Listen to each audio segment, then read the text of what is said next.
Over the last 75 years, over 10,000 chemicals have been introduced to our food supply. Yet the EU only allows 300 food additives. But at Thrive Market, we bring our members the highest quality brands and restrict more than 1,000 ingredients found at conventional grocery stores, making the switches easy with our Healthy Swaps scanner, which finds better versions of all your favorite pantry, snacking, and home essentials without the added junk, dyes, and fillers. Plus, it's all delivered straight to your door. So if you're looking to shop at a grocery store that actually cares about your health, go to thrivemarket.com/podcast and you'll get 30% off your first order and a free gift.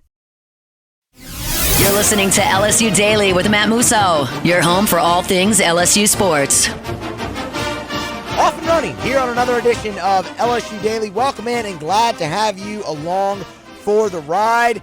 Well, we are on the eve of LSU-Baylor in the Texas Bowl, so we'll give you a final pick and preview on that game today, but also have to recap all the news that broke Friday afternoon, talking about LSU getting news that Harold Perkins, making it official, will return for another year of eligibility at LSU. Josh Thompson, the big offensive line commitment out of Northwestern, picks the Tigers over the Tennessee Vols. We have plenty to get to and fired up, honestly, to get to all of it with you. So buckle up, turn it up, and let's go ahead and get started. Reminder, subscribe, share, like, all of those things. Greatly appreciated. And, of course, follow me on social media as well, at Musso Matthew on Twitter X. You can find me on Instagram, at Matthew Musso1. I'm on Facebook as well.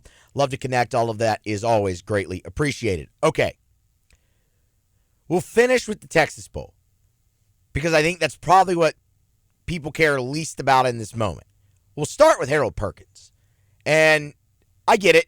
At the time of this recording, we had to go through the weekend, so the news is 2.5 days old or so, depending on when you're listening. So you've probably heard plenty of takes. So I won't go too incredibly deep. But this is massive. There is no other way around it. And it's not altogether unexpected. Like, the rumblings had been rumbling, right, for the better part of month and a half, 2 months, that this was something Harold Perkins was considering and that it was a real possibility. And ultimately, he makes the decision to return to LSU. And it's massive. You should be absolutely ecstatic that Harold Perkins is back for another year of eligibility at LSU.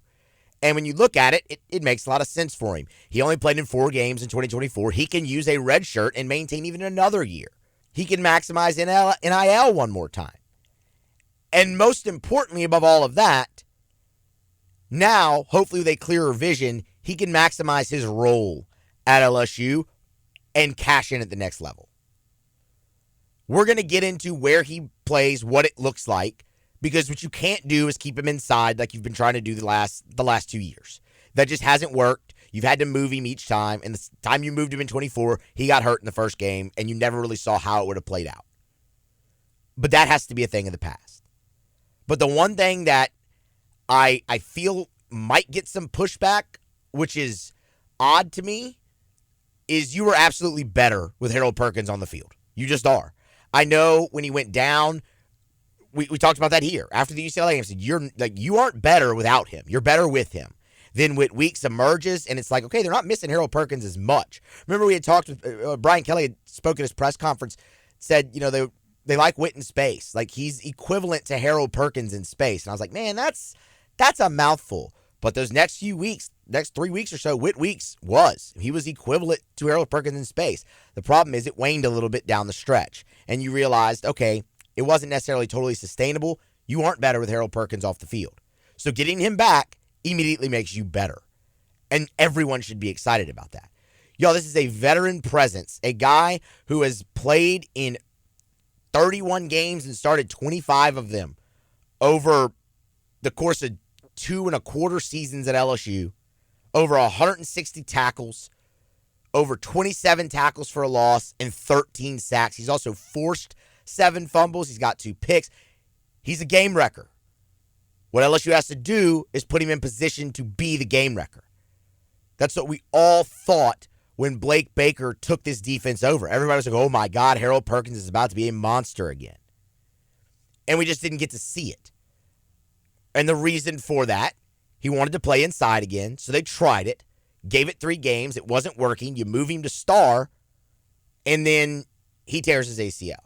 We never really saw Harold Perkins in Blake Baker's defense. You will get to do that now in 2025, and I'm damn excited about it. The one thing that Baker's defense does exceptionally well, like it's the hallmark, it's the strength, it's the cornerstone, is creating havoc. Harold Perkins, that's his middle name, is Havoc. It's just what he does. Like, he's a game wrecker, like we just said. When you look at what LSU has coming back at linebacker and what they're bringing in 2025, man, the D-line should be really good, but it's hard not to look at linebacker and go, that should be the unquestioned strength of this team. You'll have Harold Perkins, Whit Weeks, West Weeks, and Devon Keys, a year older, who played a lot down the stretch. And then, if you remember back to signing day, Brian Kelly, coaches normally, when they do their signing day press conference, they give an open, they take questions, and normally they get asked about each player in the signing class. Brian Kelly took the opportunity himself this past, or I should say just a few weeks ago in December, and spoke about each guy in his open, unprompted. And the ones, and I know this because I cut the sound up, the ones he spent the longest time talking about, unprompted, were the linebackers. Charles Ross, Jaden Breaker, Keelan Moses, Zach Weeks. Those 4. You're bringing in those 4 to add to the 4 that you have coming back. And let me tell you, they love Ross and Baker. They love Ross and Breaker. They are incredibly high on those 2 young linebackers. You're going to have one hell of a rotation there. Now, what does Harold Perkins' role look like? Well, as we've said plenty of times, it has to change. He's not going to play inside in the league in this league. He's just not. He's not going to do it at the next level either. But what he does exceptionally well is just about every other facet of the game. He can run sideline to sideline. He can rush off the edge. He can cover. I liked the move when they put him at star. We just never got to see it really fully. I mean, you saw it a little bit in that UCLA game, and in that one he ended up with just 2 tackles. Are there ways that he ends up in coverage more there? Yes, there is, of course. But you also saw LSU get creative and find ways to rush Major Burns from the star position this year and things of that nature. You can move Harold Perkins around because of the multitude of different things that he offers, like rushing off the edge, like playing in coverage, the sideline-to-sideline speed, all of that. He doesn't have to stay in one position.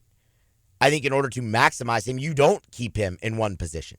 I know a lot of people would tell you, just line him up on the edge, let him rush like he did his freshman year. Look what it did. Yeah, it was great. But if you remember down the stretch of that season, teams schemed him out of that role. So you can't just leave him there. You have to get creative and move him around. I think if you're going to put him anywhere to start, I like star for Harold Perkins. Like I said, I liked it when they did it. We never got a full sample size of it. Let's see how it goes. But with the thought as well of moving him around in the same vein. Like, I don't just want him there. I want him on rush downs, disguises, things of that. I want him to come off the edge too. I want him in positions to impact the game at any time, especially the biggest moments, and to create havoc, because that's what he does the best. And if you do that, and I think star is your best avenue to start him off at that, then you're going to have an All-American pacing your defense in 2025, potentially 2 at the linebacker spot when you add in Whit Weeks, and that's damn exciting. Now, the other big news from Friday afternoon that we didn't get to because of the weekend is LSU got another commit in the transfer portal. Offensive lineman Josh Thompson out of Northwestern, and this is a massive, massive get. What did we say? The 2 biggest needs remaining: tackle, offensive tackle, and safety. Well, when you look at Josh Thompson, you bring a guy in with great versatility. This is a guy who, admittedly, size-wise, yes, profiles more as a guard, 100%. 6'3", 6'5", in that range, 305, 310, somewhere there.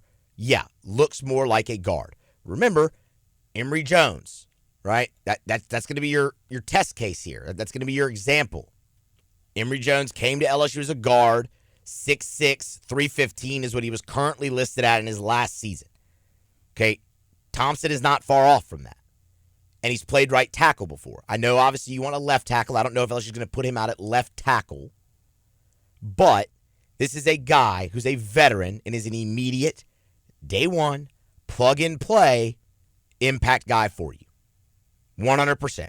He fits that mold of everything that you've gotten in the transfer portal to this point. A guy who you're going to come in and you're going to play him immediately, and he's going to start somewhere for you on the line. Maybe it's at one of the guard spots. Maybe they kick him out to tackle. If they do, I would imagine it would be right tackle. But this is a guy who has played in 31 games of power conference football up in the Big Ten, which is a trenches league. 31 games, 21 starts. 11 of those starts at right tackle. The rest of the starts in games, either at left guard or right guard. So he's played on both sides of the line. Great versatility from a guy like Josh Thompson. It was an interesting recruitment as well. LSU was in. We told you, I believe, on Thursday's show, we were talking about, okay, it looks like it's trending more towards Tennessee now. Pete Nakos had logged an expert prediction. Some others had followed. Everything was trending towards the Vols. And then LSU got back in it. And they did it with a nice NIL offer, which was fantastic to see LSU be the team at the end to pony up and get the guy. But also, Brad Davis has a hell of a role in this. LSU's sending 2 O-linemen to the draft right now, really 4. One of them is going to be a first-round draft pick. You can see the development. You can see the competition in the room. All of that plays in part, and LSU swooped in at the last minute and snags Josh Thompson from Tennessee. And that's huge. I know you don't play Tennessee next season, but to get him away from an SEC team that's going to be competing for the same thing that you are, like realistically, which is the college football playoff and the SEC championship, to get a coveted prospect away from them is massive and only bolsters your chances. Now, the question remains, where does he play? Like we said, could be guard or right tackle. What do you do at left tackle? That's going to be the question, right? Because when you look at LSU's offensive line, man, you have a lot of options. Braylon Moore is going to come in and play center from Virginia Tech. We know that. Josh Thompson's going to start somewhere. Guard, you can kick DJ Chester down. You've got Cohen Eccles, who they're really high on, who's going to redshirt this season. You've got Solomon Thomas and Carius Kern coming in this class for the interior, who both could start day one immediately as freshmen.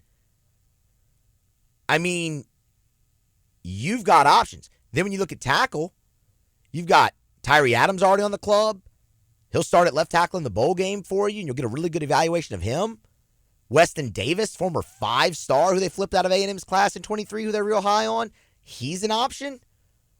Like, you can go with what you have if you evaluate it and you feel good enough about it. And if not, you can always jump back in the transfer portal and try to go get a starting left tackle. I mean, the big kid from Washington State is still out there. He took a visit to LSU. Haven't heard much really movement on that, but, that's an option. There's always the second portal window, although that gets really expensive and the options aren't nearly as good than in the first, just to put it bluntly, right? So it'll be very interesting to see, but you have a lot of options along the offensive line if you're LSU next season. There's going to be some growing pains because it's going to be a group playing together for the very first time, and there's going to be some youth. But LSU did really well to go out and get 2 experienced pieces in Braylon Moore and Josh Thompson, especially the versatility and experience of a guy like Josh Thompson. A-plus get for the Tigers. They stand at 14 transfer portal commitments at the time of this recording, and now we'll wait and see what they do at safety. That's the one must, no question about it, need you have to have remaining here in the portal class of 2025. You'd love another tight end as well. Build some depth up there. Bauer Sharp's a great get. You have J.D. LaFleur coming in, but you'll have to move Tradez Green back over there to build some depth potentially, or you leave him out at wide receiver. What you can't do is go in with only 3. You also have Giovanni Peterson, former walk-on, but you need another body there. You need another proven guy at tight end as well. But the one must is still safety. We'll see how they address it, and we'll keep you updated. All right, one more thing to get to, and that is New Year's Eve at 2:30 p.m. Central, LSU-Baylor in the Texas Bowl. Final game of the 2024 season. Will LSU end 9-4, 8-5? That is what we're set to find out. We did get a couple more bowl announcements. Greg Penn will play in the bowl game for LSU. Again, not unexpected. He's been out there going through practices, but that's a great piece. That's a guy with over a 4-year player, 3-year starter, over 220 tackles for LSU. Started all 12 games this season. Yes, you saw the playing time wane a little bit down the stretch. He was much more in rotation, but that gives you a full-strength linebacking core. LSU's had some pretty good luck. So I shouldn't say luck, pretty good fortune, we'll call it, with guys on the defense returning and wanting to play in this bowl game. Braden Swenson's going to play. Savion Jones, Paris Shand, Zy Alexander. Now you got Greg Penn. Like, you've gotten plenty of guys that played meaningful snaps for you on the defensive side. You're going to need them because Baylor has a great offense. So, yes, getting Greg Penn to play in this bowl game is massive for LSU. Looking at the other bowl announcement is a guy who won't play. This came down, I believe, Sunday or Saturday. Officially, Major Burns will not play in the bowl game. So you wish Major Burns best of luck as he takes the next step in his career. Played a lot for LSU over his career, and it wasn't always pretty, but he definitely had some nice moments throughout his career, and was a stalwart and a veteran presence, a Louisiana guy.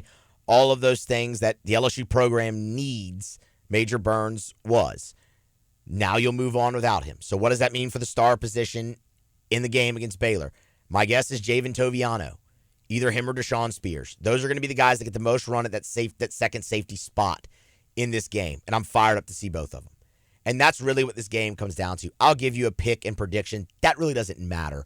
What I care about is getting to look at these younger guys. And star and safety are the two spots to really, really watch.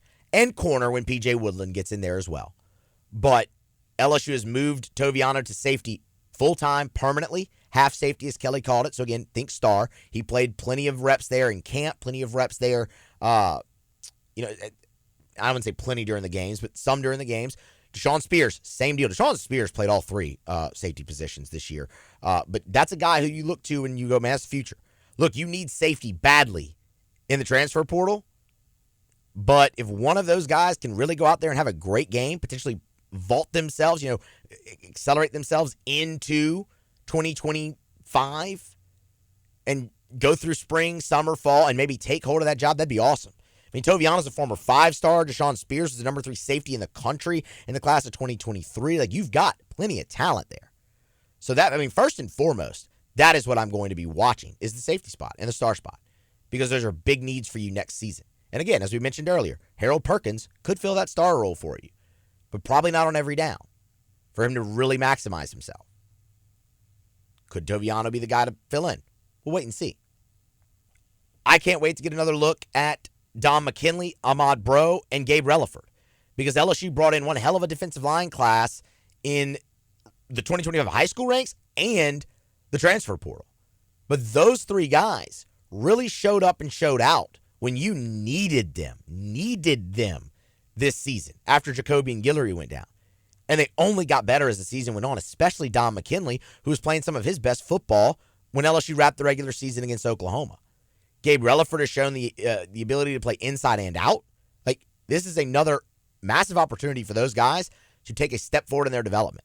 Like, the way I've kind of explained this now or I don't want to explain, but the way I've put it is this is like a first spring practice for you. It's like a first spring camp. You have the 13, 14 bowl practices or whatever, and then you get to go play this game where you want to win, but the outcome really doesn't matter for anything. It's a glorified exhibition like a spring game. Sure, it counts towards your record, and you want to win the game. Let me be clear. You want to win the game. But you've put in those 2 weeks worth of practices, and now it's a mini spring camp. So it's just another opportunity for guys to take the next step, but you get to do it against live competition and a live game against somebody other than yourself. And that's massive. So, that's really what I'm watching defensively, is the young guys on the D-line and the safety spot. Offensively, the offensive line, like we just talked about when, going through Josh Thompson. All right, Tyree Adams, you were the 6th guy all year until you got hurt. They were that high on you. You were ready to take the next step. How have you bounced back from the injury? Miles Frazier is going to kick out the tackle. Okay. What do you do at the guard spots? Well, we know one of them is going to be Paul Mubanga because DJ Chester is going to play center. And when we were all looking at those practice videos, right, we were looking at the practice video, you saw Nuss back there. Okay, that's the first team offensive line. Who was it? And it was left tackle, Tyree Adams, left guard, Paul Mubanga, center, DJ Chester, right guard, Bo Bordelon, and right tackle, Miles Frazier. The Bo Bordelon thing is interesting because the position that LSU is most thin at, is tight end.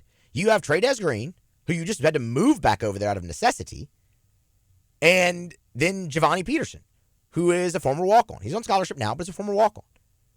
Bo Bordelon has played tight end, that big tight end position, all season long. Remember that? It was heading into the Nichols game. They needed some better blocking for the run game. They thought that might spring it open. They threw 89 on Bo Bordelon, put him out there at tight end. You're a 6th offensive lineman now, much like Les Miles used to do, right? Dylan Gordon. Remember Dylan Gordon? There you go. So if you do that, and you had necessity to do that, well, who plays guard? Well, the very obvious answer is Cohen Eccles. Because he's played in 4 games, he can preserve his red shirt. Bowl game doesn't count towards your eligibility. And they're really high on him. It's a high 4-star. You flipped out of A&M's class in 2023. They like him a lot. And he's going to get a chance in this game too. Because there's going to be a point where you see some shuffling on that offensive line. So I want to see, obviously, how that goes. How they play together, the continuity, because this is a new group. Yeah, you've had a few weeks, but that's not nearly, you got some guys playing out of position. That is the major concern for me, actually, when it comes to LSU winning this football game. But I want to see how it looks. From Adams at left tackle, from Cohen Eccles, if and when he gets his shot at guard, if and when, provided they, use Bordelon elsewhere. Because, again, as we stated earlier, those are 2 guys that could see big roles for LSU in 2025 along the offensive line. So that's massive. And then the last thing, it doesn't really factor into young guys necessarily, but how LSU's able to use the passing game because they've lost a lot of their top weapons. Kyron Lacey not playing. Mason Taylor not playing off to the draft. Those are big blows. That's your leading and third leading receiver. Aaron Anderson's back. That's huge. Xavion Thomas is going to have a bigger role. You think Chris Hilton has a bigger role. Like, you've got bodies. You've got weapons. And you have a guy in Hilton who finally looks right and can hopefully stretch the field and give you an advantage there. But you have to be able to keep Nussmeier clean first and foremost, and that's where I'm most interested. Baylor has some good pass rush. Their defense has not been good as a whole, and the secondary has been the problem. So you would love for LSU to be able to take advantage of that. But the pass rush from Baylor does bother me a little bit, specifically on the interior. We've all made so much about this LSU offensive line all year, and rightfully so. Rightfully so. They were awesome in pass protection. Gave up like the least sacks in the country. They were great. Those guys aren't playing in this game. There is no Garrett Dellinger. There is no Emory Jones. There is no Will Campbell. And you look at Baylor, and you look at Matt Jones at linebacker. He's really good rushing. You look at Gamon Randolph, another solid rusher. Steve Linton, another really, really good rusher. You're looking at 10.5 sacks this season just from those guys. Can LSU's O-line keep Nussmeier clean? When they've been able to do that, he sat back there and picked teams apart. When they haven't, that's when some of the bad decision-making has come in. He's tried to force things, gotten happy feet, all of those things. That is the single biggest matchup for me in this game is LSU's offensive line. Because if LSU's offensive line can keep Nuss upright, it can keep him clean, it can give him time, it can create holes, and LSU can find a running game like they started to find down the stretch of the season in the final 2 games, well then, okay. LSU's going to score plenty of points because Baylor's defense just isn't that good. David Randis had a really hard time with that group. He doesn't have the Jimmies and the Joes overall throughout, 1 through 11. But if they can't, buckle up because Baylor's offense can score. We've talked about that plenty. And if LSU can score, you're in for a high-scoring game. If they can't, this has Baylor written all over it. Sawyer Robertson has been incredible at quarterback. A bit of a dual-threat guy as well. 2,600 yards passing, 26 touchdowns, 7 picks. He's completed 63% of his passes. He's been awesome. He's insanely accurate. That is the thing that everyone around Baylor has said about Sawyer Robertson. He is accurate. Then you have Bryson Washington, a freshman back, over 1,000 yards. The first freshman in Baylor history to rush for 1,000 yards, but Prendergast behind him and Richard Reese, neither of them are slouches. The thing I will say about Bryson Washington is what I've said all year long. LSU has done great at stopping running backs. It's been the quarterback that's been the issue running the ball. So you have to keep an eye on Sawyer Robertson there, 100%. He's had a few nicks and bruises, so maybe he's not as mobile as he has been, but if you get him off his spot, he can still make hay. Bryson Washington, I believe LSU will contain because they have, with running backs, really all year. I'll repeat it, since Rocket Sanders in the third week of the season went over 100 yards against LSU, one running back the rest of the season. One running back, again, that's the caveat, went over 100 yards. It was Ulysses Bentley at Ole Miss. No one else did. And you had some good backs in there. Justice Haynes, Le'Veon Moss. Like, you had good backs that you faced in that time that you held under 100 yards. I think LSU can contain Bryson Washington. For me, it's Sawyer Robertson. And look, LSU is going to give up points in this game. They're not shutting Baylor out. Like, you're going to give up points. I'm expecting a higher scoring game. I think LSU will move the ball. I think LSU will score. But the offensive line does concern me a lot. So much so that I think Baylor does win the football game. I don't think the offensive line is going to be a complete abject disaster the entire game. That's not what I'm saying. I think they will have moments of very good. I think they will have moments of bad, though. And in a high-scoring, close football game, I think those moments of bad are the undoing, especially if they come in key situations. You look at Baylor, the opt-outs, the draft guys, they're not there. They have their full team. They'll have all the continuity they want up front and really all over the field at every position. That matters in games like this. Baylor is extremely motivated to be there. I think LSU will play hard. I'm not questioning LSU's motivation. I think they're happy to be there, but obviously it's not the goal. But you have to put good tape out there, right? This is going forth. You're being evaluated. But I just like all the continuity that Baylor still possesses over what LSU does, and I think ultimately in the trenches up front on the offensive line is LSU's undoing. Again, I said high-scoring ball game. I like Baylor in this one, in a tight one, 38-34. Give me the Bears. I hope I'm wrong, and I hope LSU finishes it out 9-4. But one thing is true regardless of that.